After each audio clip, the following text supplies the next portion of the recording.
Ang aking tanong mga kababayan, gusto ko tanongin kayo bago matapos ang aking pagpapahayag sa inyo.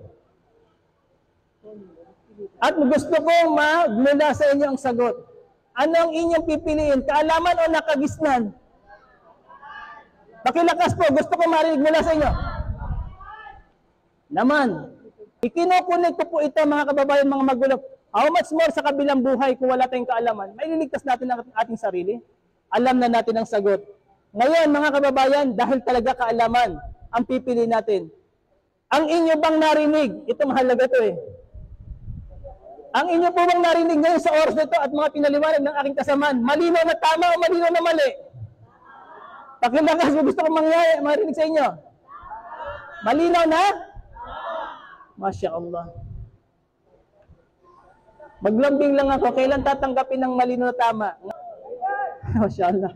Pinilit ba namin kayo? Masya Allah.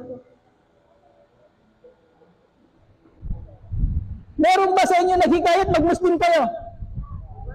Okay, dagdagan natin. Dahil kayo mismo nagtatastify sa inyo sarili. Sa Islam po, hindi katulad ng tayo Kristiyano. Ako ay binabautismohan, binibihuhusan ng tubig at niloloblob sa swimming pool. Wala pong ganun sa Islam. Ang pagbabalik loob sa tunay na Diyos ay yung tinatawag lamang po na syahada. Ang ibig po sabihin ng syahada, ang panunumpa sa dalawang salita na ito.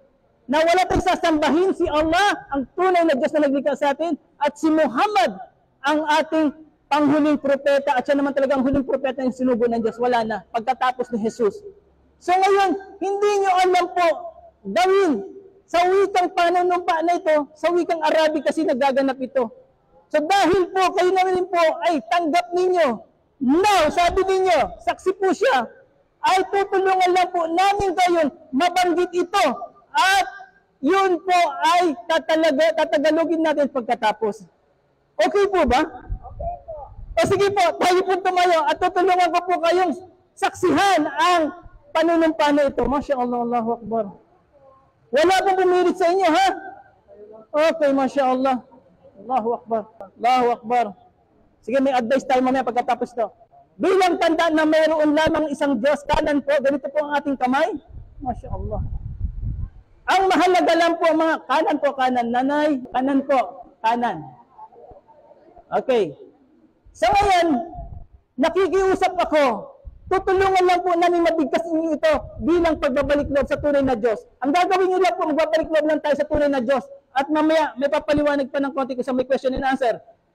Kailangan lang po, tapat ang ating puso at malinaw sa ating isipan. Wala po kaming nalalaman dyan, tunay between you and Allah subhanahu wa ta'ala. Okay?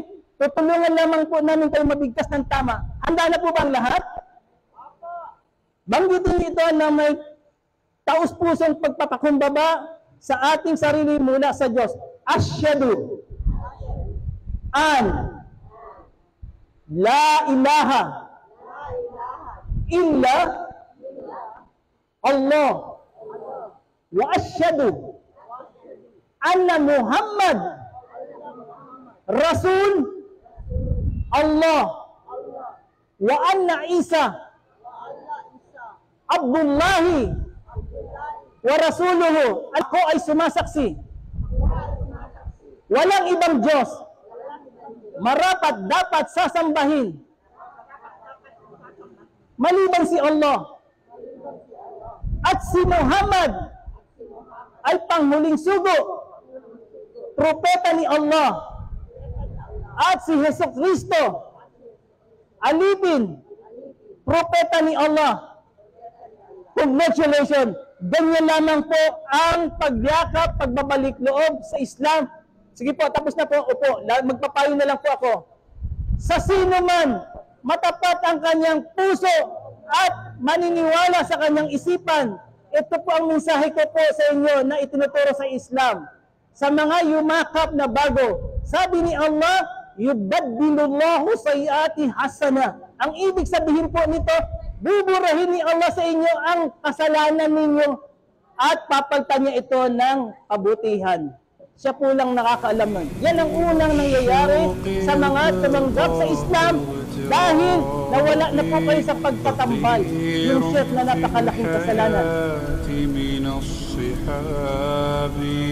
ومن يأمنك يا دنيا الدوام